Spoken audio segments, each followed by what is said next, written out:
Hey guys, back here with another video, and this one's gonna be, it's also about inking, but I'll be using a new brush. Well, it's not new, I've had it for many years, but I just stopped using it. I don't remember why. I just, yeah, but there's this brush here. These are the ones I usually use. So it's the Winsor and Newton one, and this Princeton one that I also use. But this one's in rough shape, but I like to use this for blocking in shadows and stuff. But the one I'll be trying to use again is this one. It's a Japanese brush. I think they're called Menso brushes. I think, but they're usually thinner, and I forgot why I stopped using this. Yeah, it was probably like I just found it again in where I store my supplies, and I said maybe I should try it out again.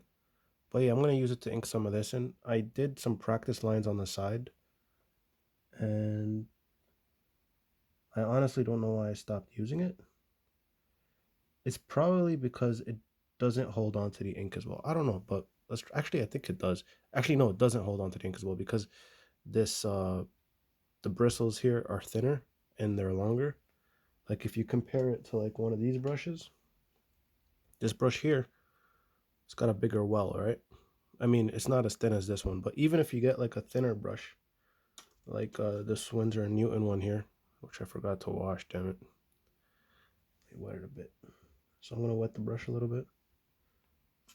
But yeah, you see how like when you wet it, you get, even though like they're almost as thin as each other, this one could probably hold more ink just because this area looks more rounded and bouncy.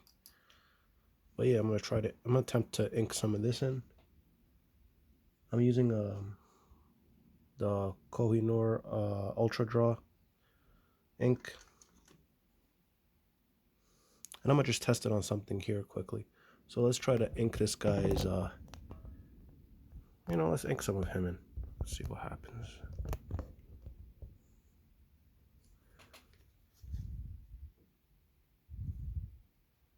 So what's cool about this brush is when I was testing the lines out, it makes way more calligraphy type lines, and I think it's because Japanese brushes tend to do that more. Like their lines can go from thick to thin really well on the on like brushes like these. And see how here you could change the go from thick and then thin it out like that. I'm gonna keep that texture there because to imply like some kind of fabric is wrinkling or whatever. But yeah, I'm gonna try to use this brush more often. I forgot why I stopped using it. I think yeah, it's because of the ink thing. But I'm not sure. I mean, it's holding on to the ink pretty well. Like I don't think it's running out anytime soon.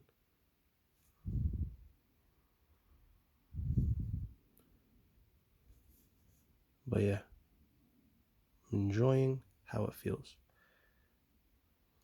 And it could go really thin too. See that? Really thin lines. And it's clean too. I honestly don't know why I stopped using it. But also the problem is since it's like more than, I think this brush is more than 3 or 4 years old now. I mean, it's in pretty good condition. I mean, I haven't been using it often, but I used to use it a lot. And I don't know why I stopped using it. I really like it. But the, what was I going to say? This brush here, it was losing some of its bristles when I took it out of the storage container it was in. So I had to pluck some of them off. They're really stray hairs. But overall, I'm really liking how the lines are turning out. The only thing is that the lines I feel are super clean. Like with the other brushes, like I could get more dry brush marks, but I think it's because I have a lot of ink on here. So I'm gonna try taking some of the ink off and see what happens. Actually, it's pretty crazy how this brush, it seems like it's not running out of ink even though I wiped it a couple of times.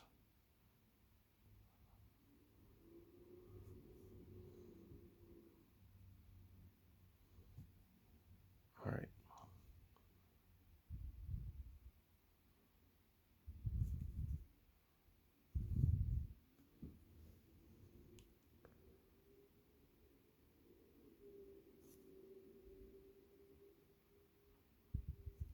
This guy is supposed to have a metallic type texture to his face. So I'm not going to try to ink too hard with the brush right now. But I'll try to add in the parts that are more high contrast. Like where the light kind of has a border with the shadow.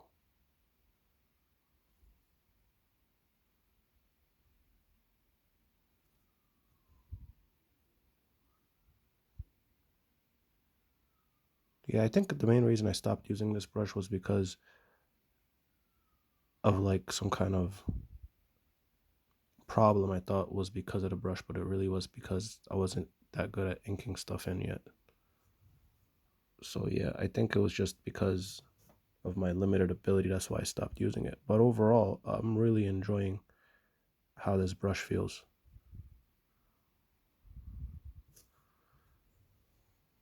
I actually might start inking more often with this one because I think with the other brush it does not feel as flexible.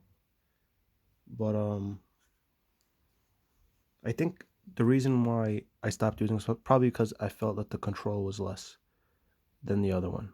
But I'm beginning to feel right now that I have more control over this brush, and I'm really enjoying how it lays down the ink. But yeah, if you've been using one kind of brush for a long time and you feel like it's like a crappy brush, maybe try using another one and come back to it later. I mean, this here, I haven't used it for like, what was it, more than a year? So yeah, I mean, you come back to it and it's going to feel more comfortable if you've been practicing with another one. I feel like it's easier to use these type of like watercolor brushes, like the Winsor and Newton ones. They feel easier to control. Let me get the name in here. So that's the Winsor and Newton, right? And it does feel easier to control than this one. This one, it's pretty hard to gauge the, you know how when the bristles touch the page, it's easier to gauge that with the Winsor and Newton one. With this one, like sometimes I don't know if it's touched the page or not. Like see here, it's touching the page, and then I have to press more, and then the ink lays down. It's sometimes it'll be touching the page and the ink doesn't go down. Sometimes the lines will vary. This one I feel is way more unpredictable than the Winsor and Newton one. But in general, the line quality is very nice. It's very clean too. Let me try to get in the. Let's try to get in some unique looking shapes here.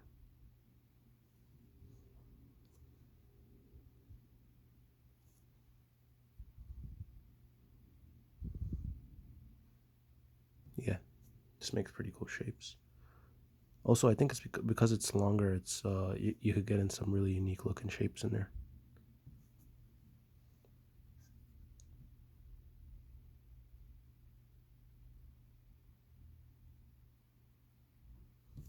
Nice. Yeah. So I forgot what it's called. I mean, it had no English labels on it. It's written in Japanese, but I think it's called a Menso brush. Menso brush. I think that's what it's called. Correct me in the comments if I'm wrong. But wow, I don't know why I stopped using it. Overall, I think my control has improved on with using brushes or any kind of bristled tool, and I'm able to gauge distance better. Like when I lift the bristles off the paper, how close it is. Like it's easy to predict where my tools are while I'm using them, so I could use them faster.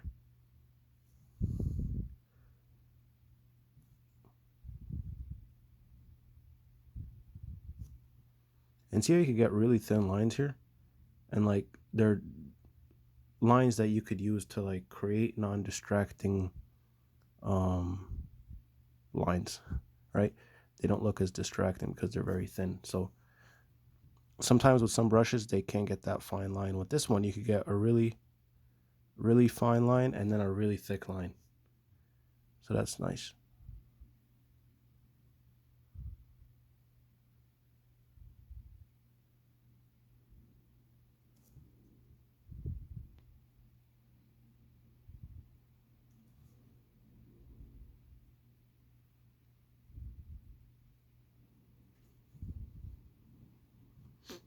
I think that line came out too big.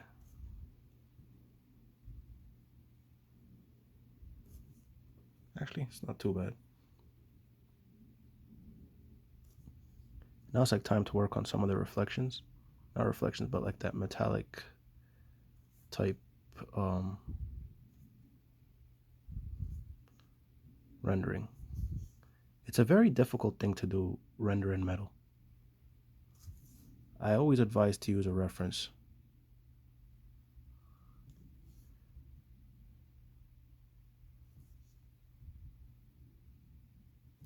Because the thing about metal is that it reflects stuff in a weird way.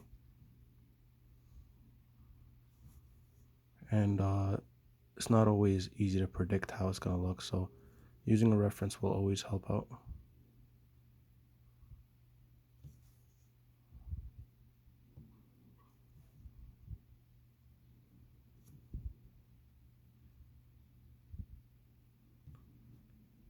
There's a hair floating there.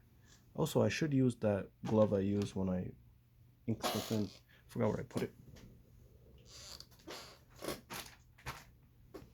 Because sometimes when I'm inking in stuff, it's like it's a good thing to use some kind of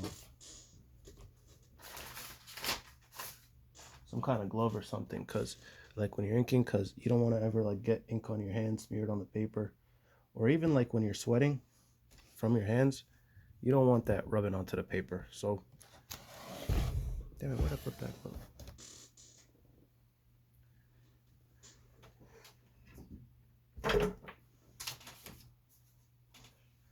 But yeah, I can't find the glove. But overall, hope you learned something from this video.